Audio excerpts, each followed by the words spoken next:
Telangana assembly సమావేశాలు ఇవాల్టి నుంచి ప్రారంభం కానున్నాయి.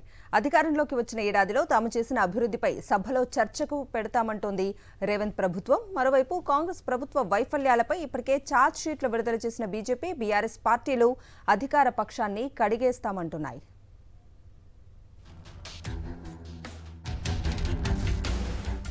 తెలంగాణ అసెంబ్లీ సమావేశాలకు సర్వం సిద్ధమైంది. ఉదయం 10:30కు మొదలయ్యే సమావేశాల్లో మొదటి రోజు సెషన్లో తెలంగాణ తల్లి ప్రాధాన్యత, ప్రజాపాలన ఉత్సవాలపై ముఖ్యమంత్రి రేవంత్ రెడ్డి మాట్లాడే అవకాశం ఉంది.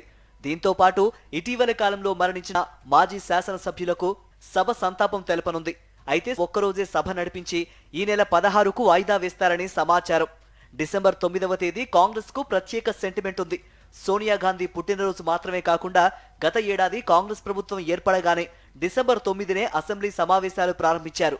ఈసారి మళ్లీ డిసెంబర్ 9న సభను ప్రారంభించి అవసరమైతే 4-5 రోజులు వాయిదా వేసి సభ నడపాలన్నది కాంగ్రెస్ ప్రభుత్వ ఆలోచన.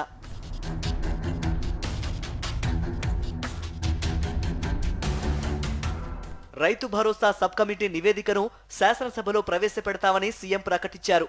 అయితే సబ్ కమిటీ ఇంకా 2 జిల్లాల్లో పర్యటించి రైతుల అభిప్రాయం సేకరించాల్సి ఉంది. దాని కారణంగానే సభను 16 నుంచి తిరిగి నడపాలనే నిర్ణయం తీసుకున్నట్లు సమాచారం.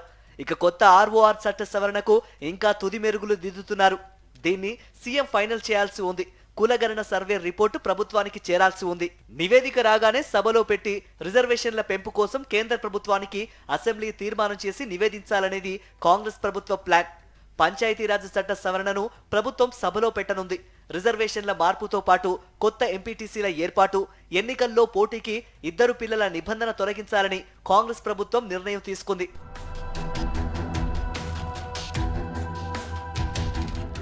స్పోర్ట్స్ పాలసీ పైన రేవంత్ ప్రభుత్వం సభలో చర్చ పెట్టనుంది. మహిళలకు ఫ్రీ బస్, 200 యూనిట్ల ఉచిత విద్యుత్, ఇందిరమ్మ ఇల్లు, రుణమాఫీ, ఉద్యోగాలపై చర్చ జరపనుంది కాంగ్రెస్ ప్రభుత్వం.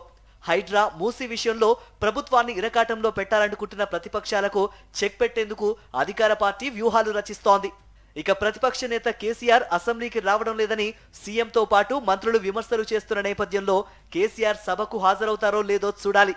మొత్తంగా ఈసారి అసెంబ్లీ సెషన్ వాడివేడిగా జరిగే అవకాశం ఉందని అధికార, విపక్ష ఎమ్మెల్యేలు చర్చించుకుంటున్నారు.